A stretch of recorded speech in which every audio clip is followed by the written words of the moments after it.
Gotta love me some stereo love. This is your jam, Troy, huh? Absolutely, man.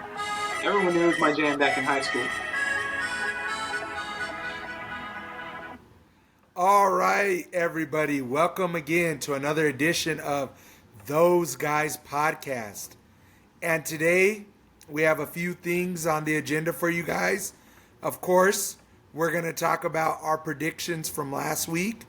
We're going to talk about the big UNM NMSU rivalry, and then just a couple other things before we sign off. Troy, what happened to your predictions, man? I thought you were Man, at least going to get half of them right. And I think you went, what, like 1 for 6 or something? yeah, I don't know the final stat on that. I do know that University of Nebraska Kearney bailed me out because I think I almost lost every one of those predictions. Man, I will say there was a couple surprises there. I was thinking Nebraska was going to pull that out. And then, for them to lose by 3, that was kind of a killer. I was a little shocked with the Tulane game. I will say, I get it. Ole Miss is definitely by far the better team, the more superior team. I didn't realize that Tulane just was not capable of throwing the ball at all. Oh, yeah, see? I think their quarterback, he was 0 for 10 going into the second quarter. So, I mean, you can't have that. And I knew early on that I was kind of SOL on that pick.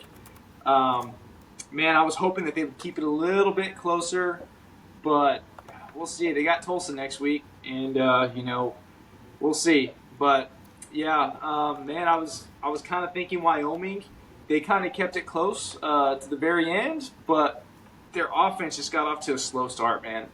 And you can't do that again, especially against a team like Colorado. I don't think Colorado's dominant by any means, but they're going to put up points. They're capable of scoring touchdowns, and their quarterback Salter. I mean, am I saying that right? I think so, Kaden Salter. Yeah, Kaden Salter. Yeah, obviously he tore it up at Liberty. But man, he's a playmaker. So, and I think me and you kind of talked about this too. We were kind of questioning Deion's coaching. I guess kind of what he was thinking coaching wise, because I think you ride with him the entire year and just see what he can do, because he's obviously a playmaker. And I know early on they were talking about how this is one of the biggest stages he's played on. And that's not true, because when he was at Liberty, they went to the Fiesta Bowl where they played Oregon. Now, they didn't beat Oregon by any means, but I mean, it was still, I would say that was probably the biggest stage, right? So. No, and Troy, to add to that, I agree. And I wanted Kaden Salter to start every game. I know there was a few that, there were moments when it looked rough, but I didn't like the, cycling through the different quarterbacks. I know Julian Lewis, he was a 5-star prospect, big name, but I think that there is merit in having your young freshman quarterback sit and learn from a guy that's done it like Kaden Salter. Also, too, I'm big on composure, and I felt like Kaden Salter is the most composed on their roster. And, of course, any Division I quarterback is going to have ups and downs. However, I question Deion's decision of trying to play everybody, and I'm hoping he's settled on Kaden Salter and that he lets him ride out the rest of the season. And I think if he does, they could definitely be bowl eligible. Yeah. I don't know about much more than that, but, definitely bowl eligible. What do you think Deion Sanders maybe played like a role in how he was performing early on and how Kaden was performing early on? I mean, was there some unrealistic expectations on, because from what I've seen Kaden do in the past, he's just one of those quarterbacks that, he's going to take off running when he feels like he needs to run, and he can sit back, and he has a pretty good arm. He can sling it pretty good. But do you think he may have felt like maybe uncomfortable because maybe Deion was putting he wanted him to be either or like, I don't know. I guess I don't know what I'm asking, but do you think that there was like an unnecessary type of stress put on Kaden. I can see that because I feel like Julian Lewis, you know that he's kind of Deion's guy, right? Yeah, 5-star quarterback recruit, and you know, big name, and you know Deion's all about name, image, branding, all that yeah. stuff, and I don't really know if Kaden is his guy, so. Yeah, and that's kind of what I was thinking too. But man, I don't know. I wish him the best of success. I mean, he lit New Mexico State up, unfortunately. But having to watch that guy play at Liberty was rough. He's a good ball player. We know that he's capable of playing at a high level. So I'm curious to see what they do the rest of the year. And I think if they just allow him to play and just kind of work to his strengths, he'll be okay.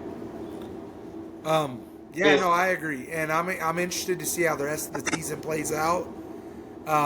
Again, I think we keep saying this every week, Troy.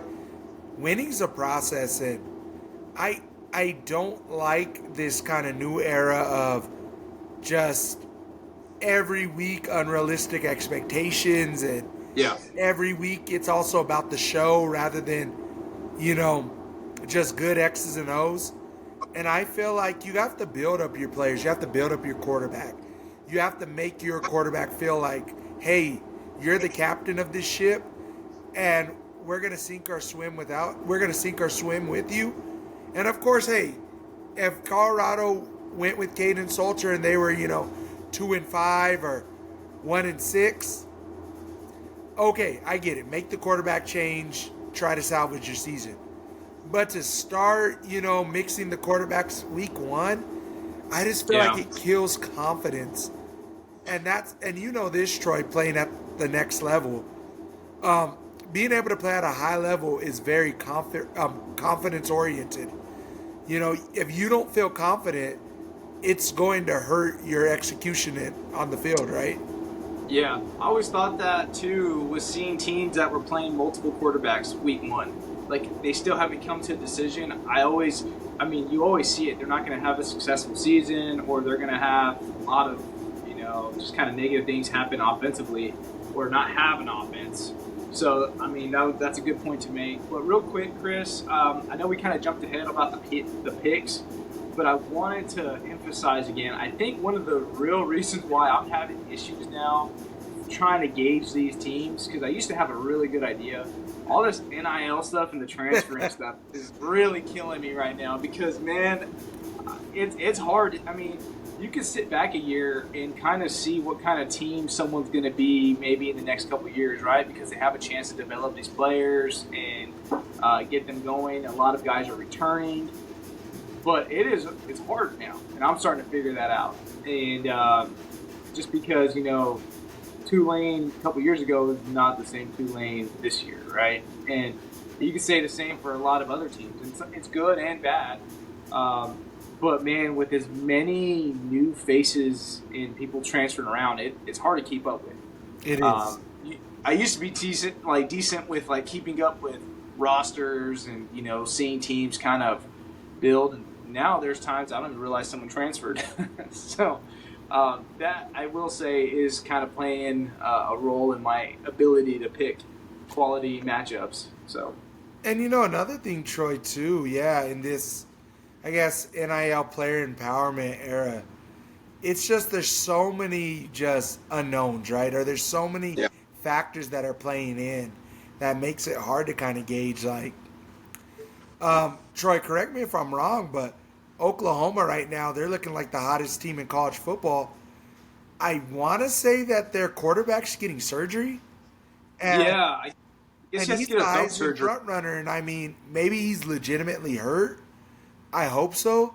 But if not, you kind of wonder, could you have put off that surgery to the end of the season and, kept the wheels running? Because then now, what if you lose a game or two, and by the time he comes back, they're out of playoff contention?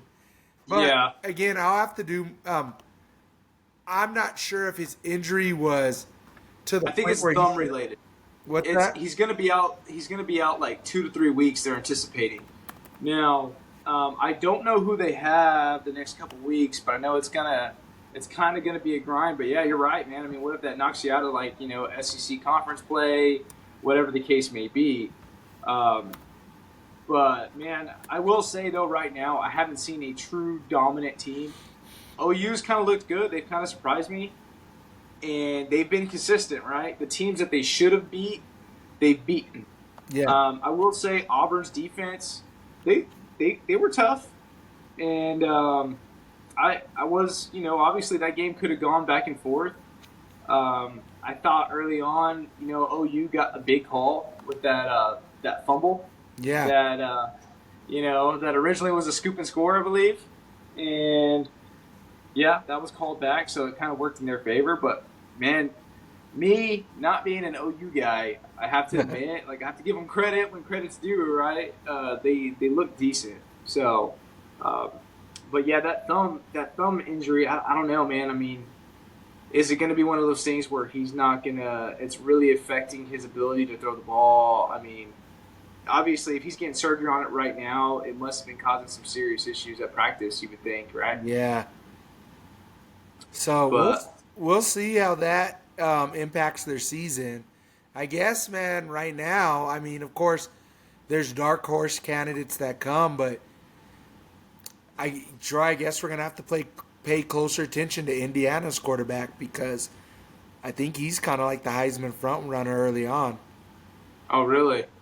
Yeah. So it was Mateer, and then the Indiana quarterback was kind of neck and neck with him as the Heisman front runner. So I don't think Indiana's played anyone yet, though. That's what I'm thinking, but I guess his name's Fernando Mendoza.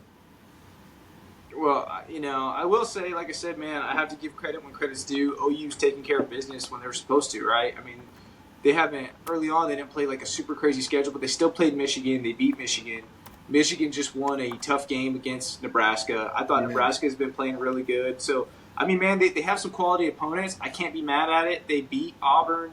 We'll see how they do week in and week out. I do think being in the SEC is going to wear on them a little bit. But we'll just see how it goes and how it plays out, man. They're playing good football, though. I think they need to improve a little bit on the offensive line. And if they do that, they might be able to do pretty decent.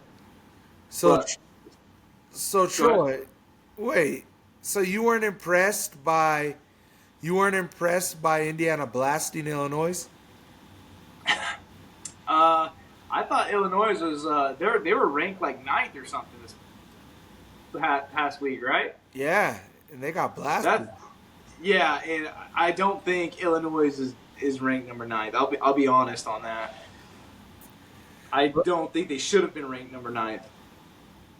Well, Troy, we'll see what they do against Iowa coming up, huh? Yeah. I mean, dude, I think that'll be a low-scoring game. We know that Iowa has a solid defense. I'm not gonna lie, dude. Iowa's one of those schools, good school, but boring to watch. I cannot sit through an Iowa game and watch it. I can't, man. I mean, you have to love defense in order to really watch them play. Switching gears on Oklahoma schools, though, obviously there's some big news with Oklahoma State letting go of Mike Gundy.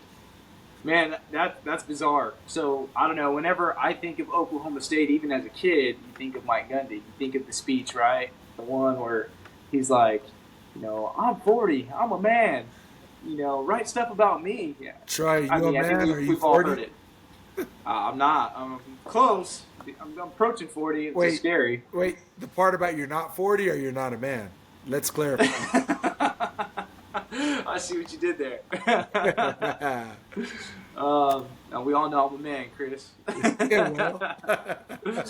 I'll just show you when I'm down there. Hey, calm down now. Man, but no, seriously, I mean, when you think of Oklahoma State football, I mean, Mike Gundy's the guy, right? So he's had a pretty successful career there. I think he has like 100 his record was like 170 to 90. He took him to the Fiesta Bowl a couple years. I know there was that one year where they thought they belonged in the national championship. But LSU, I guess, made it in front of them, which, me being an LSU fan, I'm going to always stick to LSU side, right? Yeah. But man, he's had a lot of success at Oklahoma State, and I'm sure the community, the school, it's not going to be the same without him. I mean, And the last 20 years, that's all they've kind of known, right? and So, but I do think after a while, and I think you could agree with me on this, is like if a coaches are hired to get fired, right? yeah. Nothing lasts forever. And, I think the biggest thing that you could take from a coaching job is like building a solid legacy.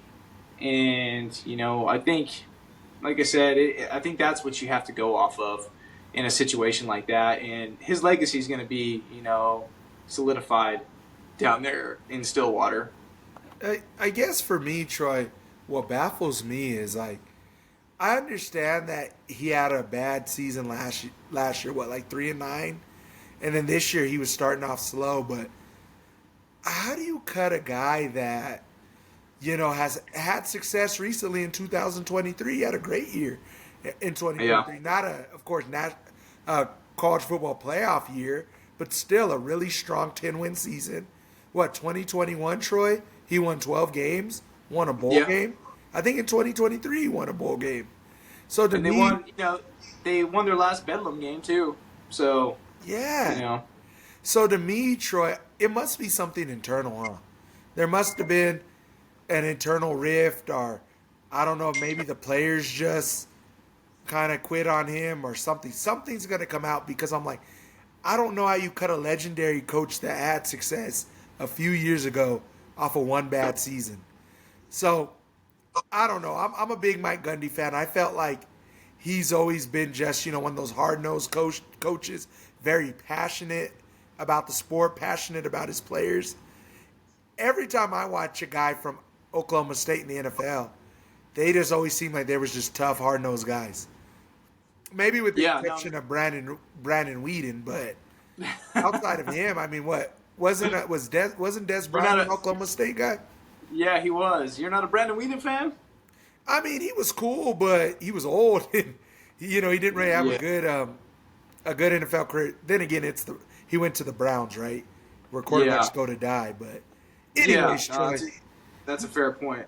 no, Um, I've always just been a fan of Mike Gundy, and I don't I just to me it's just baffling. So I'm curious to see what new details emerge with the firing. yeah, I think after a while, man. So, like, once again, I'm a fan of Mike Gundy. Like I said, if I associate OSU, I associate Mike Gundy together. But and it's going to be weird seeing someone else take his place, right? But I will say, when you stay somewhere too long, and the point I was trying to make earlier that I kind of skipped over is, man, sometimes that message will become stale. I think I think he wasn't completely bought in with the NIL stuff and all that. I think he kind of was just. It goes back to like Nick Saban and all those guys, right? They kind of saw problems with the NIL stuff, the transferring rules, and I think after a while, it just kind of wears on a coach. So I do think Mike Gundy liked to do things the old school way, which is obviously find young talent, develop them, build them up, and have a solid program. It's just hard to do that this day and age, and which it sucks. But we talked about this the other day. Man, it feels like these kids aren't getting like developed, and we're talking about like the offenses, like how they're not putting up as much points. And I just think it's one of those issues where kids aren't going to schools to get developed anymore. They're just jumping to the next best thing, right? So they're mixing up whatever offense it is just to get maybe more NIL money. So they don't necessarily care if this offense is going to fit their skill set or not, or you know what I mean. Now, Troy, do you think, and I'm not going to try to get too much in the weeds with this because that's not what the purpose of this show is, right? We talk ball. But do you think some of this has to do with a little bit of that controversy some years back when he was kind of supportive of, different news outlets that he liked, and some of the players kind of took offense to that? Do you think that any of that is kind of wearing down on just over the years? Man, I don't know. Honestly, like I haven't heard too much about that lately. Same here. I So just, I thought that you was know, in the I just, past, but I don't know if Yeah, there's something behind the scenes. I think that, I mean, man, losing to Tulsa really hurts. Yeah, I mean, you know what I mean? You can't lose to Tulsa at home. However, that makes New Mexico State's, win against them look a little bit better, right? sure. So, but I just think, man, that loss was, the straw that broke the camel's back, pretty much. Um, Man, it's hard for me to pinpoint something, but I think the fans want more, and I think the administration wants more, and I think, maybe have just lost faith in Gundy. So, but Okay, yeah. Well, we'll see. I mean, I'm curious to see if Mike Gundy continues coaching or if he maybe takes a role in media or he takes a role as an analyst. I mean, as an analyst for for another college football team. I'm curious to see where his journey continues or ends from here. yeah, no, me too, man. Hopefully, he continues that coaching journey.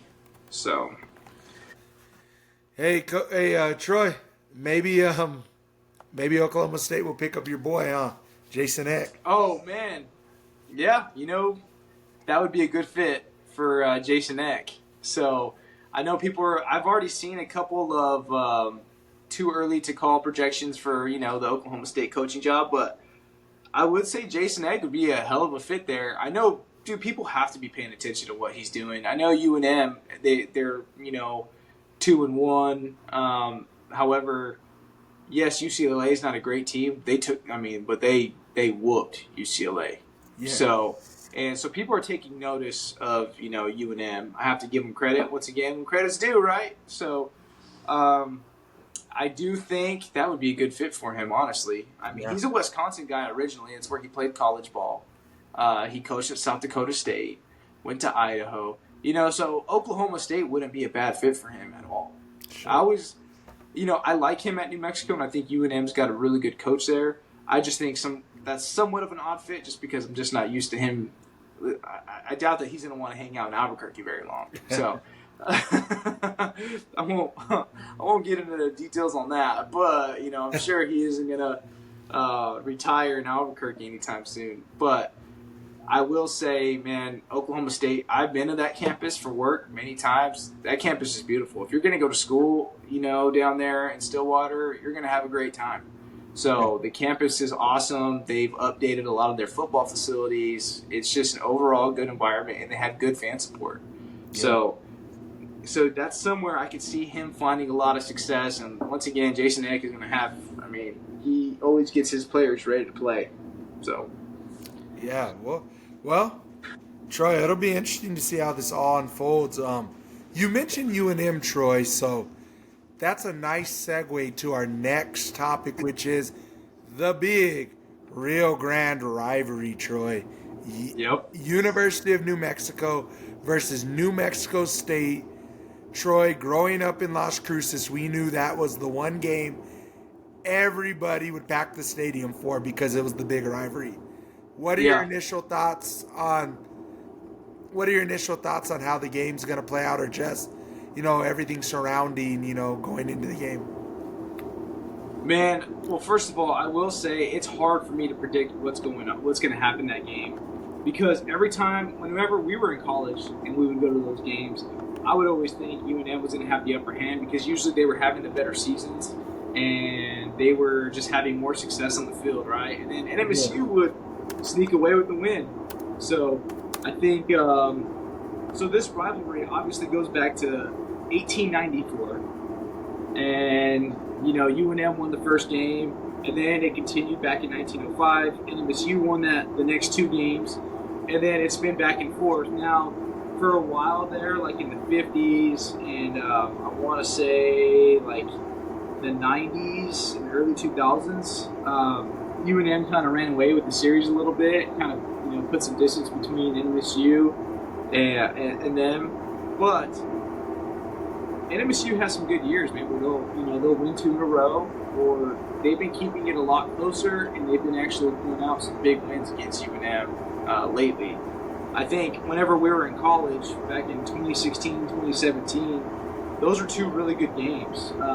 I remember me and you were watching the one back in 2016 where NMSU won. I think it was like a last minute score. They won 32-31. So it was a fun one, and we weren't expecting that. We were expecting UNM to kind of whoop up on us, right? And the following year, they also won a close one, 30-28. And just recently, whenever Pavia was there, they had 2 years where they got 2 wins on the Lobos. So last year was a pretty good game. They kept it close, and UNM ended up winning by 10. But man, what I will say, Chris, is what I remember the most probably was from our junior sophomore year of high school, going to those games, because I remember both teams weren't good. I think they had like a 1-11 record. Yeah. Both teams did. But I still remember going to that game, and it was still fun to watch. I remember UNM got beat by Oregon 71-0, 72-0 that year. And that was the same year that Oregon went to the national championship too.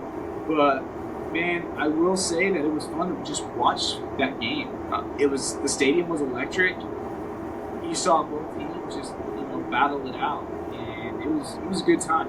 So those were like my earliest memories, and that's kind of when I got bought into the rivalry. I will say when I started going to school at New Mexico State, I paid attention to it a little bit more and got into it a little bit more. But man, it's a fun game, and they're playing for it's like the chili roaster this year. So they finally have a trophy for the game. It's going to be the chili roaster. That's so cool. Yeah. Something that I remember, Troy, and I always thought was cool was, we always had a few kids out of Las Cruces that, got a football scholarship at UNM.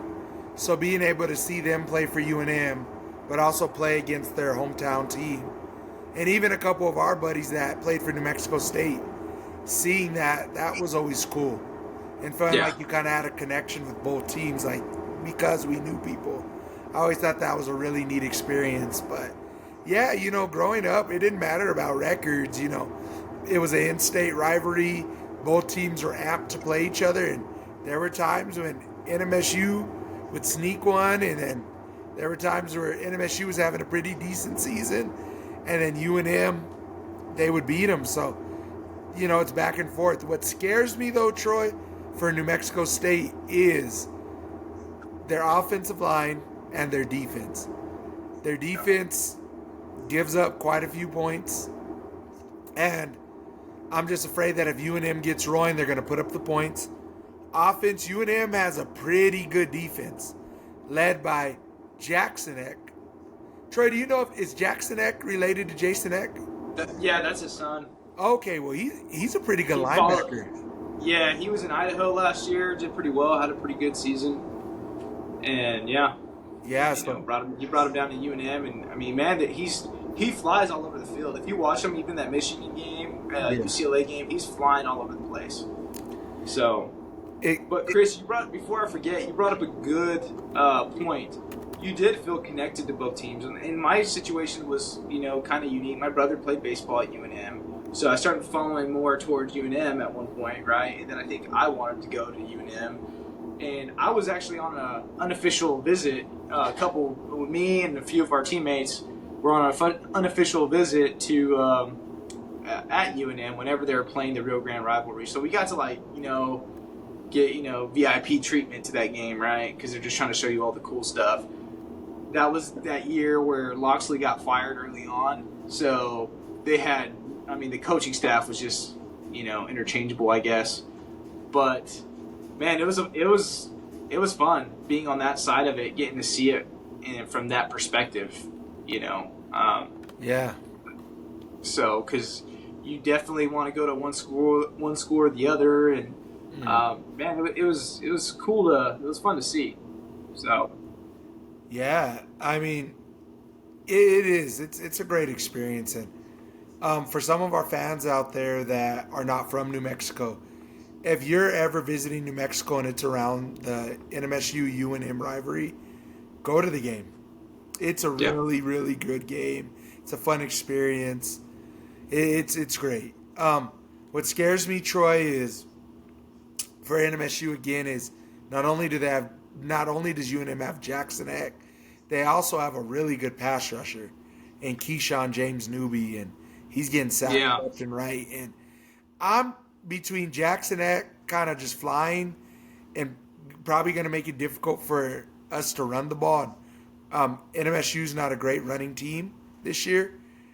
I'm just afraid of our tackles being able to block Keyshawn James Newby and him kind of having a field day on Logan Fife. And let's be honest, Logan Fife is kind of the center of our offense, right?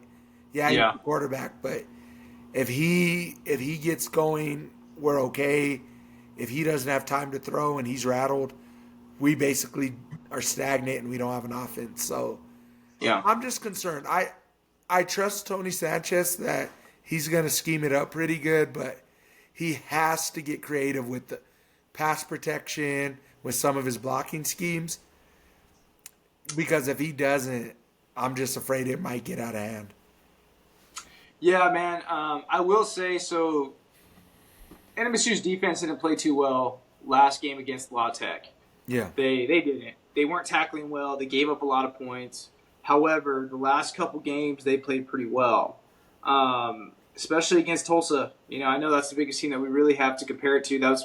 That's our biggest win so far, which I think is a quality win. And I told you this from the beginning. I said, I know everyone was complaining about the first half. They're like, oh, it was a pretty boring game. I'm like, that was actually a pretty good defensive battle, and they did look both good. Teams were scrapping because they were breaking off long runs.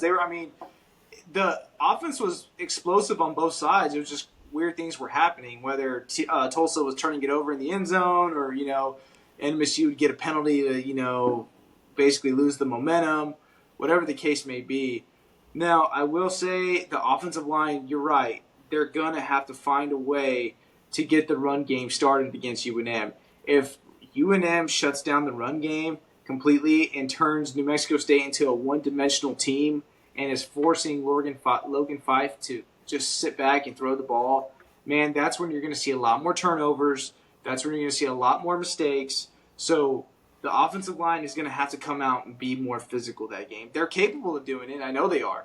And I will say, though, Chris, this might sound stupid, but as much as I do that when you get cool things and whenever, it can bring new life into a program, right? Yeah. Well, New Mexico State officially moved into their new facility. And it was a $15 million facility, man. It's awesome. You could actually find videos of it on YouTube.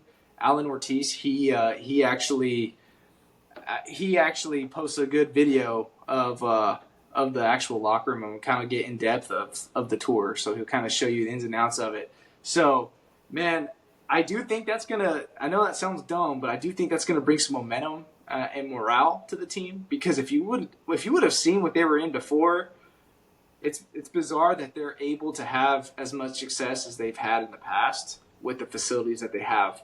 Because, man, I know of some small schools that have better facilities than at one point NMSU did.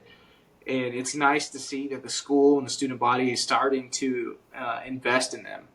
So, yeah, Troy. Oh, what I was going to say, Troy, is I saw that video. I think it was trending where one of the players, right, he kind of showcased the locker room when they revealed it, and the players were hyped. It's Alan Ortiz. So he's a wide receiver for New Mexico State. He has an awesome YouTube channel. He's fun to watch. I'm a fan. So he kind of gives you an in-depth look of what they have. And man, that facility is awesome. And I think it came at a good time. So hopefully it gives them some momentum going into that game. But man, like I said, NMSU has surprised me in the past. They really have. So we'll see what happens. Once again, I know Coach Sanchez will get his guys fired up, ready to go too. Man, I've liked what I've seen from the New Mexico State team this year. I wish that their offense would be a little bit more consistent with the run game. But other than that, they're scrappy. They're good. They're awesome guys. So I think they're more than capable of doing, good things this coming week and hopefully pull out the win. And then Troy, as you know, when it's rivalry week, I mean, you throw the records out the window, right? Yeah. Because there's just so much passion and focus on wanting to beat your rival. So who knows? Um, Last thing I'm going to ask you about this, Troy, is would you say UNM is a better team than La Tech? I don't know, man. La Tech kind of surprised me this year. I mean, they even gave LSU some fits this Yeah, year. You know what I mean? So they kept it a pretty close game with LSU, and UNM they beat a really bad UCLA team. true. So it's hard for me to gauge it. You know what I mean? Like they still took care of business, but I don't know. I think they're I think they're physical. I do think they're good. I do think La Tech is probably a little bit better. Okay. I guess I'm just trying to gauge for when NMSU It's plays yeah. UNM what they're getting themselves into. But no, But I mean, with Troy. the rivalry game too, hopefully, like you said, you're motivated to, to get going.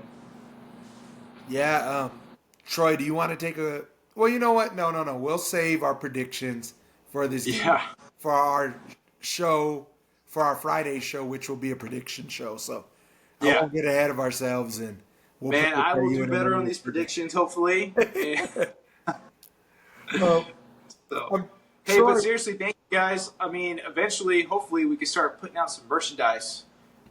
soon, Obviously, yes. yeah. And Nat, I know, man, if you're watching this, you're gonna be the first one to get a shirt. So, Yeah, Troy and I have discussed, wanting to do some fun things once we get more established, having some giveaways, maybe, on our prediction shows, bringing in some guests, guests that could do a guest prediction. That would be really awesome. So we're slowly going to expand this, and it's exciting.